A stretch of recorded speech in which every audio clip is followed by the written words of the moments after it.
Hola, ¿cómo están? Mm. Este matecito es como un adendum del que hice sobre la práctica de la magia. Porque de todas las cosas que mencioné, olvidé una de las más importantes y una que nos toma mucho tiempo, que es tomar nota y registro de nuestras experiencias.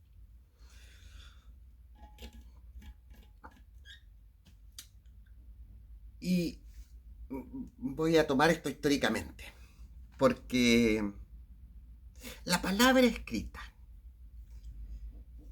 todos los antecedentes históricos que tenemos sobre la palabra escrita apuntan hacia que en origen fue un ejercicio, y lo más probable también que una creación, de los sacerdotes, de aquellos que estaban en contacto con la divinidad. Y esto tiene bastante sentido además.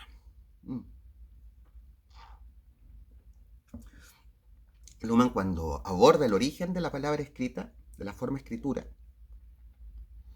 habla sobre el hecho, la evidencia, de que antes de que generásemos el signo lingüístico, las letras, hubo signos oraculares.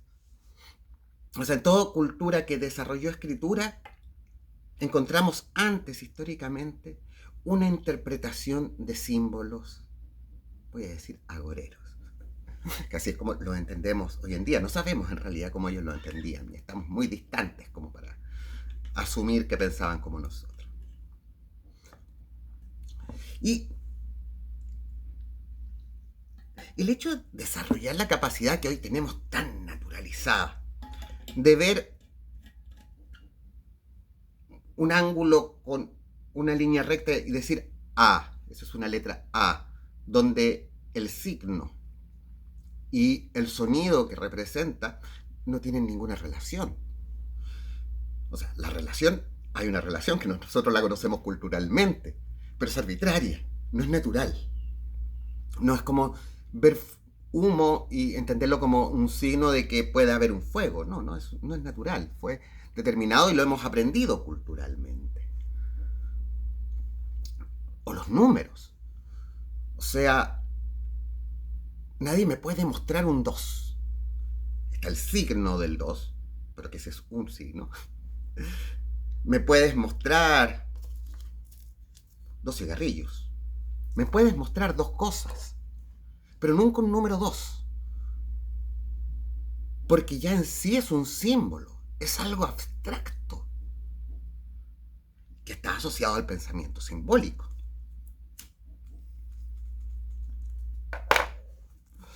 Y todo ese pensamiento simbólico que neuronalmente está asociado a nuestro lóbulo prefrontal, eh, tiene también, son los mismos mecanismos que nos permiten el pensamiento metafísico. El pensar la realidad más allá de su inmanencia, de su manifestación evidente. Entender cosas más allá y de que algo que ocurre puede estar asociado o significar otras cosas. Es lo que nos permitió generar primero los signos oraculares y luego los símbolos lingüísticos que nos permiten hoy la escritura.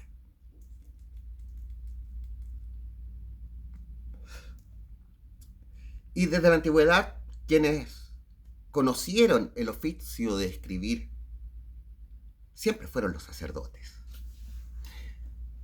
De la misma forma que podríamos decir que el chamán era el encargado de interpretar los símbolos, porque son parte de de un mismo desarrollo. ¿Se comprende? Mm.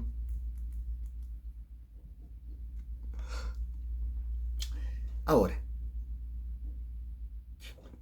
antes de meterme ya de lleno al tema de los grimorios, pensemos que en 1440, cuando Gutenberg crea la imprenta, lo primero que imprime es la Biblia, palabra sagrada. Y lo segundo, la onirocrítica, un libro de interpretación de sueños.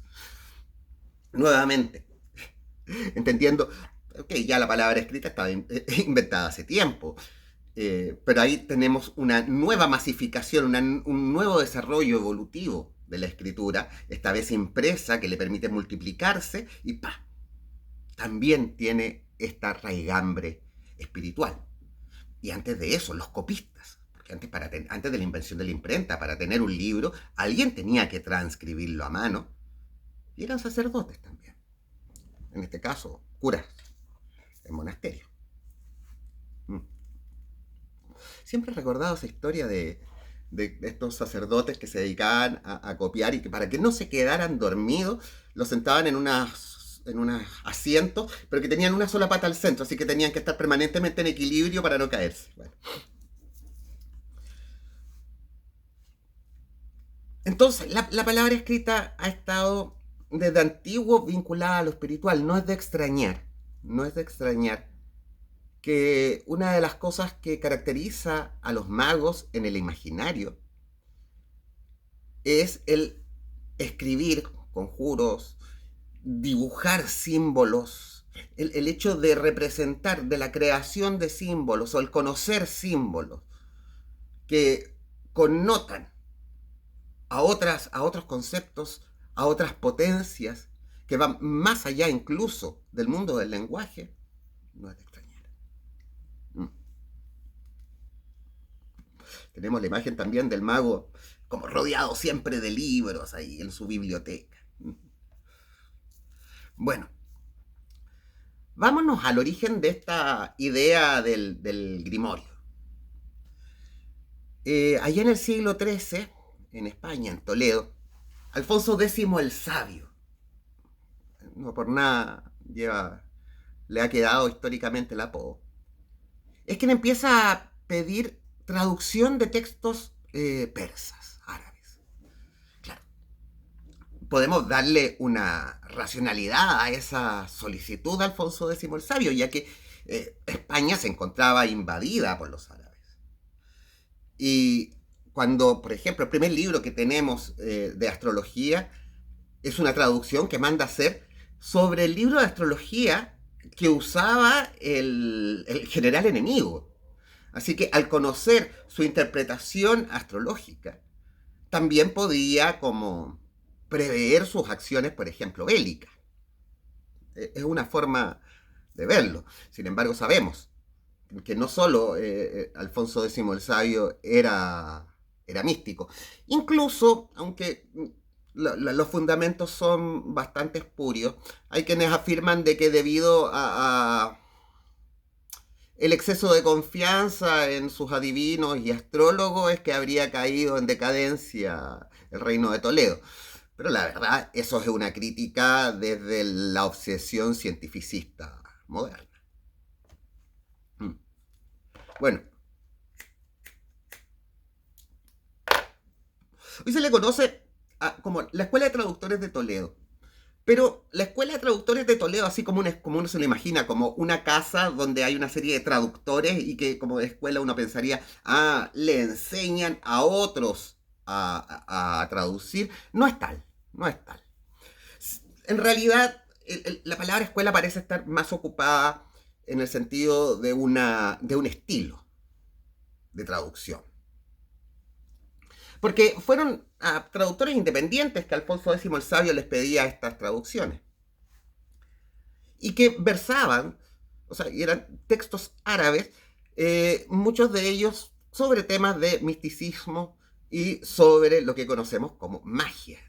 En este sentido, y si recuerdan lo que ya hablé en algún momento de magia, la palabra estaría asociada con los sacerdotes persas. Y en su sentido más estricto y en su sentido más genérico, a los sabios persas. Cuando alguien sabía mucho, se decía que era un mago por su cantidad de conocimiento. Y si alguien sabía mucho de astronomía, astrología, que era lo mismo, mago. Y así que lo que empieza a pedir Alfonso X es que le traduzcan los temas, los textos de los magos. Y de ahí nacen los que serán los grimorios primordiales, podemos decir, Picatrix, Enquiridión, que son textos que, si revisamos el resto de los grimorios medievales, siempre van a tener algún extracto de Picatrix o Enquiridión, y como, eran como armados y rearmados desde otros textos. Aún no se inventaba la imprenta, así que todo esto era transcrito a mano. Y cada uno de estos textos, al parecer, eran transcripciones que hacían sobre otros textos. Así como que seleccionaban, de este voy a transcribir esta parte, de este otro, esta otra, y terminaban armando un nuevo grimorio. Ahora bien,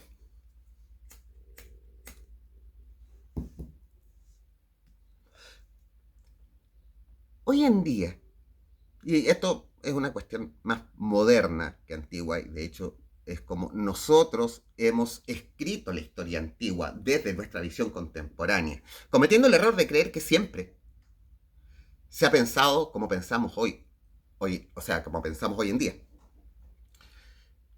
Lo entendemos estos como libros de recetas. Y que había que hacer tal cosa y esta otra cosa y esta otra cosa para obtener tal resultado.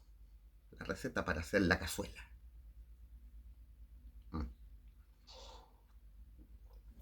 Cuando más bien estos textos nacen como una cosa personal de cada mago. No como la búsqueda de una receta, sino como un registro de sus investigaciones. Hace poco veía a una amiga arqueóloga, Tay Correa, que ha tenido una actividad escolar muy bonita sobre el cuaderno de campo, que es una herramienta fundamental para los arqueólogos, donde van registrando lo que se encuentran. Y el tema de guardar registro es importante en toda clase de investigación, pero en nuestro campo de investigación, en el campo de la metafísica espiritual, la exigencia va mucho más allá. Y ya voy a hablarles de ello. Permítanme. Tiene que ver con la fragilidad de la memoria. Y que sabemos que la memoria, los recuerdos no se guardan, eso lo sabemos hoy en día, que los recuerdos en realidad no se guardan en ninguna parte del cerebro. Y que cada vez que los recordamos, los creamos y por eso es tan fácil modificarlos. Todos los que se dedican a la hipnosis clínica, principalmente, no los charlatanes. Aunque si ellos lo saben, es con maldad. Saben que es muy fácil generar recuerdos falsos. Incluso es muy fácil inducir recuerdos falsos. Ni siquiera con hipnosis se puede inducir recuerdos falsos. De ahí también el interés por todas las técnicas mnemotécnicas desde Grecia en adelante, técnicas en las que habrían estado muy interesados muchos padres de la magia renacentista, y que incluso es uno de los posibles orígenes de los triunfos del tarot, en tanto imágenes simbólicas, alegóricas, que faciliten el recuerdo de determinados conceptos.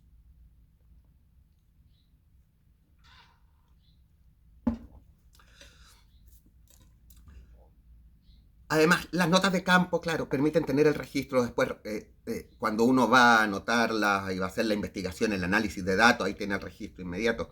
De hecho, cuando uno, en metodología de la investigación social, lee los manuales, que son los libros grandotes, hablan, cuando uno hace investigación de campo, en investigación social, y conversa con gente, hace entrevistas. Estoy pensando en este caso en la investigación participante, donde el investigador se involucra con el grupo social que representa el fenómeno que le interesa y guarda registros.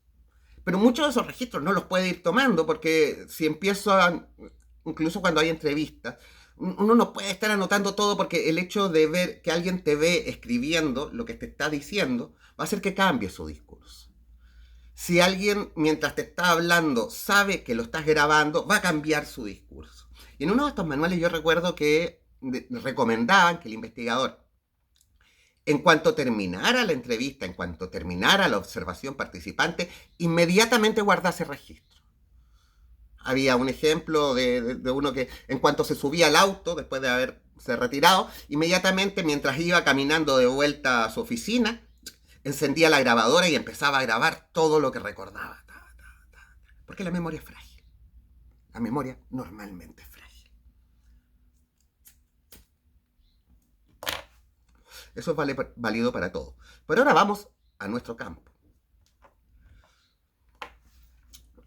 Cuando nosotros nos introducimos en la observación de la mente, cuando nos imbuimos de la experiencia de la meditación, cuando nos acercamos a la experiencia divina, lo que vamos a observar es alejado de esta realidad. Son cosas que nos van a parecer anormales. Son experiencias distintas a las del mundo cotidiano. Y ahí empieza a actuar el mismo mecanismo que nos hace olvidar los sueños. El hecho de que olvidamos los sueños es una experiencia que todos las vivimos. Incluso hay veces que pueden recordar que se despiertan en la mañana recordando un sueño y horas más tarde, incluso recordando que lo recordaban, son incapaces de reconstruir ese recuerdo.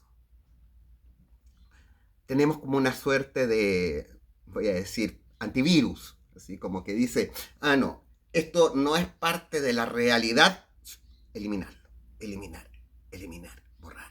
Quedémonos con lo que es concreto e inmanente. Y ojo que no es que sea algo malo. O sea, si no tuviésemos esa capacidad de enfocarnos en las cosas concretas, no podríamos tener una realidad material de la cual afirmarnos. Todo sería un permanente caos y este mate ya no sería un mate, sería una flor, sería un conejo, sería cualquier cosa. Y yo no podría experimentar estructuralmente, o sea, con persistencia en el tiempo, la experiencia de tomarme el mate. Bueno, eso pasa con los sueños. De hecho, es una de las cosas que nos permite distinguir sueño de vigilia. Pero nos pasa en el fondo con todas nuestras experiencias místicas. Tendemos a olvidarla. De hecho, y esto no lo digo yo, le gusta mucho también comentarlo a Miguel Ferrá cuando hace sus clases de magia. Cariños, Miguel. Él dice, no, yo soy una persona muy racional y yo nunca he tenido este tipo de experiencia. Y siempre que después lo dice, pero me acuerdo de esa vez o me acuerdo de esa otra vez. Y a uno le pasa especialmente cuando uno no está en el sentido dogmático, o sea, abordando estos temas desde la creencia ciega, que es una cosa muy de era de Piscis, ¿no? No, esto es y es. No, si uno está mucho más en la postura acuariana, falta mucho, no vamos a ver el inicio de la era de Acuario, pero ya sentimos sus albores. Y uno está analizando racionalmente, además en la búsqueda de poder explicarlo a uno mismo y a los demás, especialmente cuando uno está en esta labor pedagógica. Y ante eso, uno, claro, tiende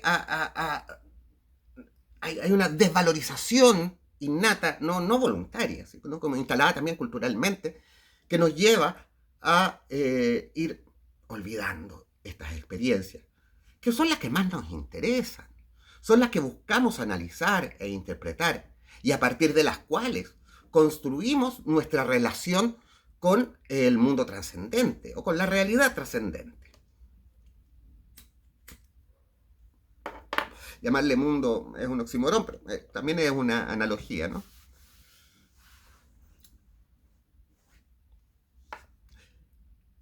Bueno, de ahí la necesidad que tiene el mago, no solo de anotar sus sueños, ese es un primer trabajo, que entre más uno anota los sueños, más va recordando sueños.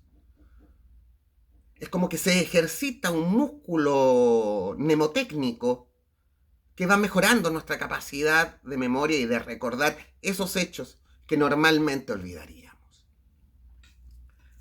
Lo mismo pasa cuando meditamos, por ejemplo. Mientras meditamos, nos empiezan a pasar un montón de cosas. Primero, las que nos alejan de la concentración. Esas preocupaciones, esos miedos, esas imaginaciones de escenarios posibles que nos preocupan, nos atemorizan o que incluso o que los deseamos. Nuestros anhelos, nuestras obsesiones empiezan a aparecer. Pero rápidamente después lo olvidamos. Cuando estamos en los ejercicios de visualización, cuando hacemos un ritual. Me pasó hace poco que revisando notas de diario antigua, me empecé a dar cuenta que ya en el pasado yo ya había tenido esta experiencia de tener la visualización clara del pentagrama. Yo anoto cuán consistente fue la visualización que tuve mientras hacía el ritual. Hay días en que es casi nula. Y hay días, cuando estoy en el training más duro, en que prácticamente la veo. Pero después con el tiempo, uno empieza a decir, no, si en realidad siempre ha sido así de mal, nunca. Pero si tú empiezas a revisar para atrás, te das cuenta de que has olvidado de que ya te habías acercado, o que ya habías pasado incluso periodos con visualizaciones muy fuertes. Hay formas de entrenar la perfección de estas visualizaciones. Para quienes se lo están preguntando en este momento, les recomiendo, si hacen, por ejemplo, el destierro 2 veces al día, como yo lo acostumbro a hacer en mis mejores tiempos, el de la noche, el que hago antes de acostarme, ese no lo hago físicamente, sino que me coloco en postura de meditación y lo visualizo. Yo uso un metrónomo para asegurarme la regularidad de mi respiración. Pongo el mismo metrónomo con que lo haría físicamente, pero lo hago todo en la imaginación, visualizándolo. Y haciéndolo de esa forma, que es muy entretenido porque en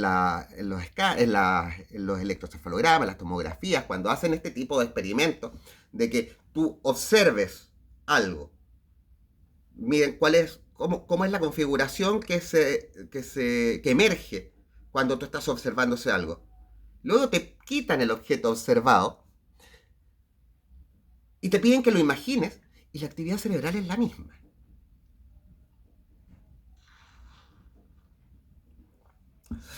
Hay ejercicios con esto para los deportistas que los hacen imaginar cómo ejecutan la carrera, o incluso ver cómo en videos de cómo ejecutan la carrera. De hecho, si mal no recuerdo, dentro de los siloístas también tienen prácticas que apuntan en ese sentido. Lo recuerdo por un cómic que sacaron alguna vez.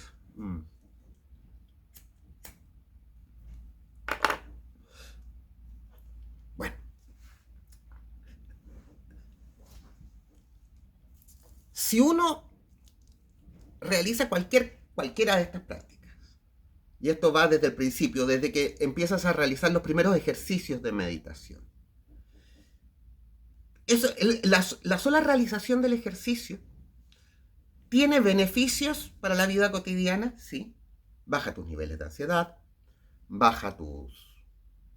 mejora tu capacidad de concentración, sí. Pero ocurre de que si no llevas ese registro, no vas a ser bien consciente de tus progresos y de tus avances. La gente que no lleva registro, generalmente, estoy intentando acordarme un caso que sea en el otro lado, pero generalmente le ocurre que no, yo no he progresado nada. Yo no he avanzado nada, creo que voy cada día peor.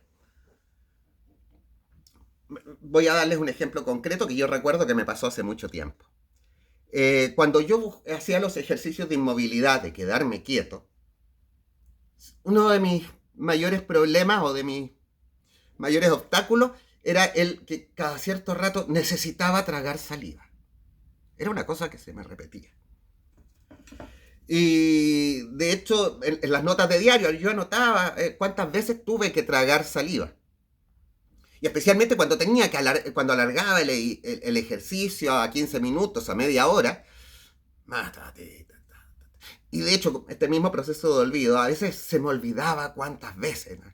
Y ponía por lo menos tantas veces.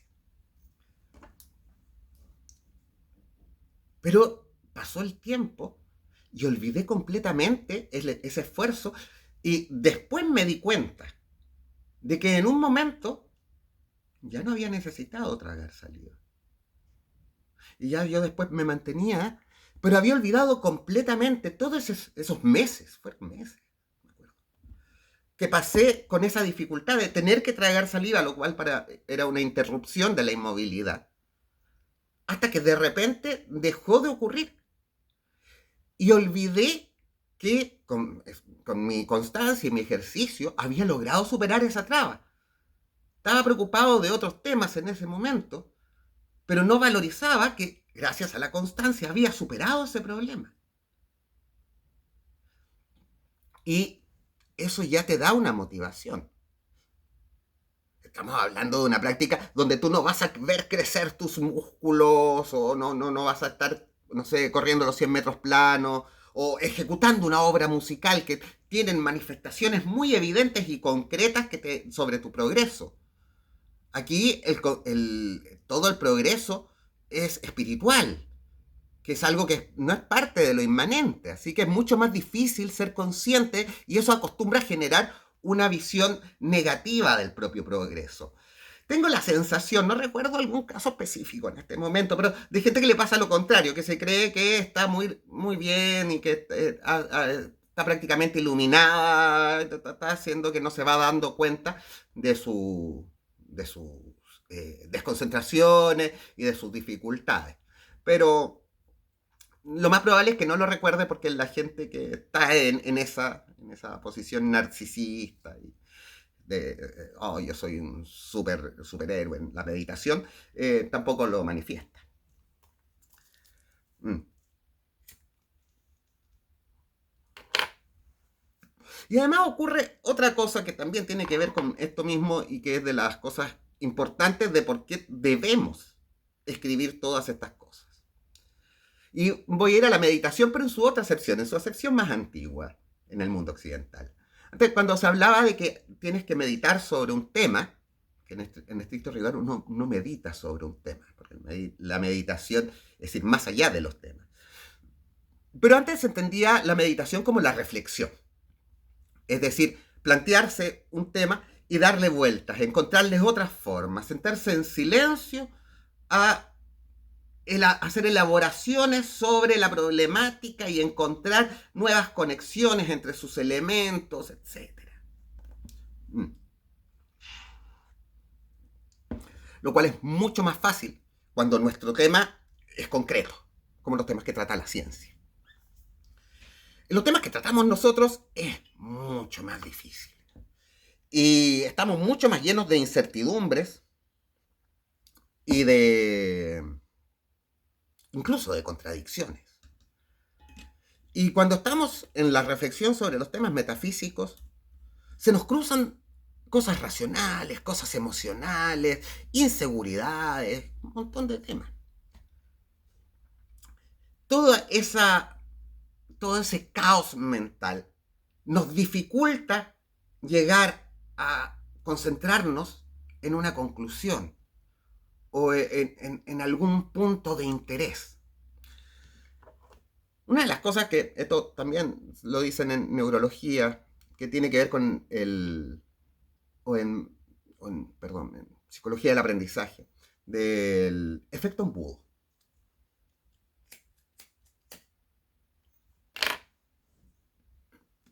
Cuando nosotros pensamos en un tema, cuando simplemente lo pensamos una cantidad de cosas. Es como una barbaridad de cosas que podemos pensar miles de cosas por minuto sin exagerar. Alguna vez voy a averiguar cómo midieron eso los neurocientíficos. Pero son miles de pensamientos que pueden atravesar nuestra mente en un minuto.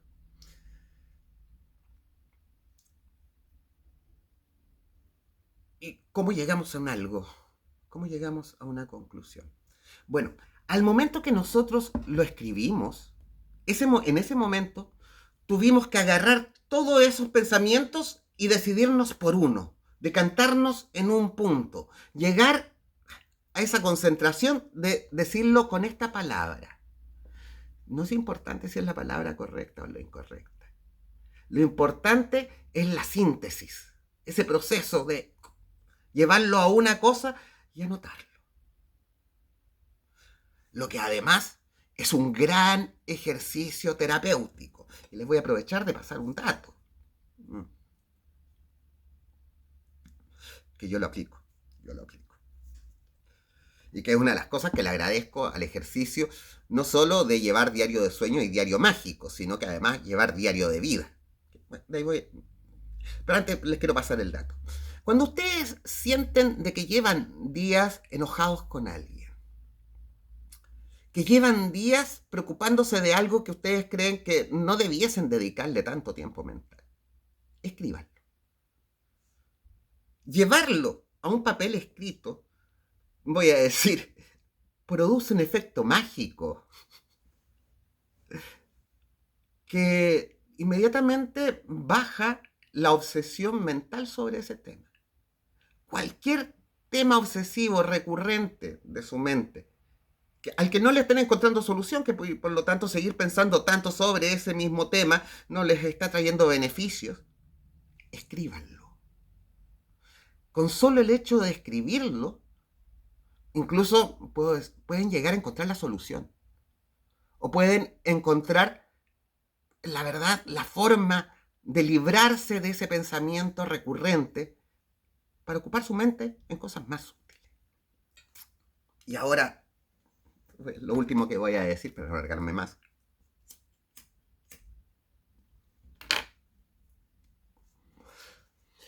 El diario de sueños, o sea, no hay persona, o sea, un orinonauta, onironauta. El otro sería como el que estudia la orina, ¿no? El que explora la orina, no. Onironauta, los exploradores de sueños. Es su diario de sueños. No hay un onironauta que no tenga un diario de sueños. Y entre más voluminoso sea tu diario de sueño, quiere decir que más has explorado el mundo onírico. Ahí no hay de otra, porque si no los anotas se te van a olvidar y por lo tanto no tienes recuerdo ni experiencia onírica y por lo tanto no estás explorando el mundo de los sueños. En el mundo de la magia es lo mismo, aunque no se tenga la conciencia. O sea, y es lo mismo por todo lo que les he estado explicando en este video, en el sentido de que si no, no vas a tener conciencia, te vas a quedar solamente con la parte material de tu práctica mágica y no con la parte trascendental, que es a la que apuntamos. Pero es fundamental por dos motivos.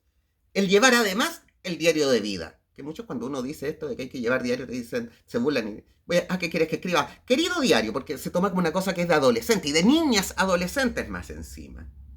Porque claro, ahí uno principalmente escribe cosas emocionales y se supone que los hombres no tenemos que trabajar las emociones. Estupideces de esta cultura. Y eso tiene dos valores fundamentales para nuestro trabajo. Por una parte, nos permite identificar si lo que nos pasa en la experiencia mística tiene que ver con lo trascendente o con temas inmanentes que están metidos en nuestra cabeza.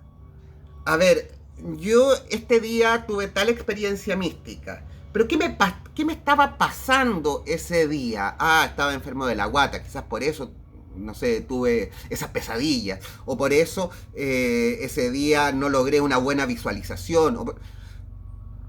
El hecho de encontrar, o sea, sincronizar tu relato biográfico mágico con tu biografía cotidiana, te va a permitir ir encontrando los nexos que te van a explicar mucho más por qué te pasan las cosas de determinada forma, y también te va a permitir distinguir de mejor manera lo inmanente de lo trascendente. Y ahora, y esto es para los que son más teleológicos o buscan resultados, es fundamental para también identificar de qué manera tu trabajo de sueños o tu trabajo mágico está influyendo en tu vida cotidiana. O sea, para saber, ya, llevo tanto tiempo meditando, pero ¿qué pasaba en mi vida antes de empezar a meditar? ¿Y qué pasa en mi vida 2 meses después de haber empezado a meditar? Se supone que a los 2 meses de meditar diariamente, uno empieza a observar beneficios concretos en la realidad. A las 2 semanas se empiezan a ver, pero a los 2 meses se consolidan. Si uno no lleva un diario que no solo incluya la práctica mágica, que no solamente incluya la meditación, que no solo incluya los sueños, si uno no lleva ese diario, no va a poder identificar estos beneficios y estas ventajas. Lo que además es una gran motivación para seguir meditando y para seguir ejercitando los rituales de la magia. Así que yo tiendo a decir que alguien que está haciendo trabajo espiritual y no lleva notas, en realidad no está haciendo trabajo espiritual. Voy a ser más condescendiente. Si alguien está haciendo un trabajo espiritual y no lleva registros de sus experiencias al respecto, se está perdiendo el 50% de los beneficios que podría tener, o está ralentizando en una gran medida, creo que es más del 50%, sus posibilidades de avance en este camino que es tan difícil. Lo dejo hasta aquí por hoy y les deseo que les vaya muy bien. Acuérdense de escribir Peucayal.